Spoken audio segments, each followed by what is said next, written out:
Today is March 27th, 2024, and we're going to be talking about the deception in the KJV in Isaiah chapter 9, verse 6.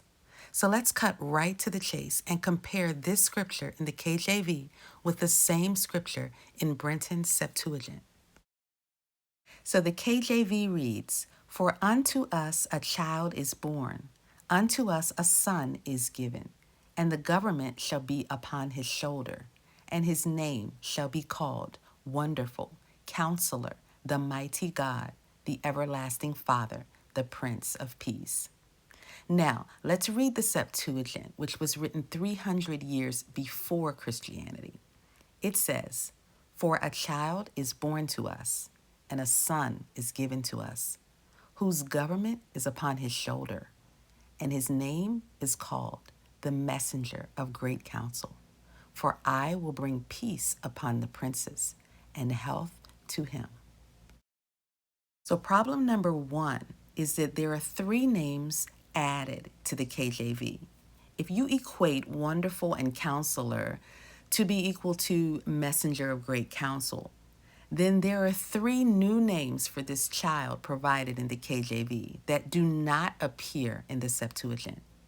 The KJV adds the Mighty God, the Everlasting Father, and the Prince of Peace. The capitalization of the article "the" before each of these names denotes that it is referring to the one and only, and is elevating the child even above the Most High. In Isaiah chapter 14, verses 13 and 14, Lucifer says, and I'm going to summarize, "I will exalt my throne above the stars of God. I will ascend above the heights of the clouds. I will be like the Most High." And that brings us to problem number two. So as I mentioned before, the KJV has added the words, "the mighty God." Ask yourself, how can this child be called mighty God when there is only one mighty God, and that is the mighty God of Jacob? The word they use for mighty in this verse is H1368, which is Gibor. This is the same word used in Deuteronomy 10 and 17 to describe Yah. And that verse says Yah, your God, is God of gods and Lord of lords, a great God, a mighty and a terrible. Problem number three is the name Everlasting Father. Now, the word Father is written 852 times in the Old Testament, and it is never capitalized, except in this verse in Isaiah 9 and 6. Even in other verses where the word Father is talking about Yah, it is never capitalized. Look at 1 Chronicles chapter 29, verse 10.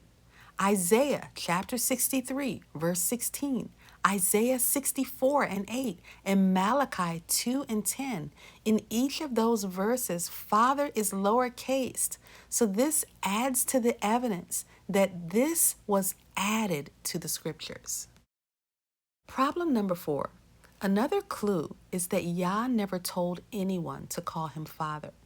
Although David, Isaiah, and Malachi did call Yah our Father, he never told anyone to call him that. He told Abraham that he was El Shaddai in Genesis 17 and 1. Isaac called him El Shaddai in Genesis 28 and 3, and Jacob calls him El Shaddai in Genesis 43 and 14. So this text is claiming that this one who shall be called the mighty God shall also be called the everlasting Father is a major cause for suspicion. In summary, the KJV has hijacked this scripture.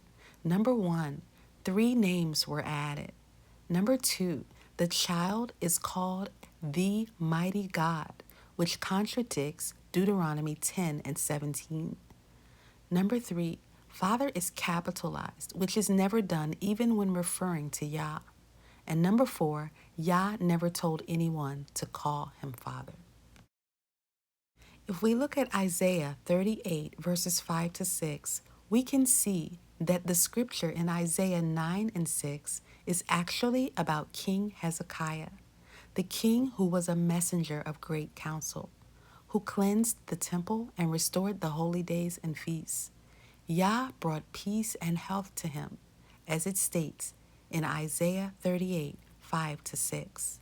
It reads, "Go and say to Hezekiah, Thus saith Yahuwah, the Elohim of David thy father, I have heard thy prayer, I have seen thy tears. Behold, I will add unto thy days 15 years, and I will deliver thee and this city out of the hand of the king of Assyria, and I will defend this city." The KJV has tried to make Isaiah 9 and 6 about a child who will be called the mighty God, the everlasting Father, and the Prince of Peace. This is deception, lies, idolatry, and blasphemy. Proverbs 12, verse 19 says, "The lip of truth shall be established forever, but a lying tongue is but for a moment."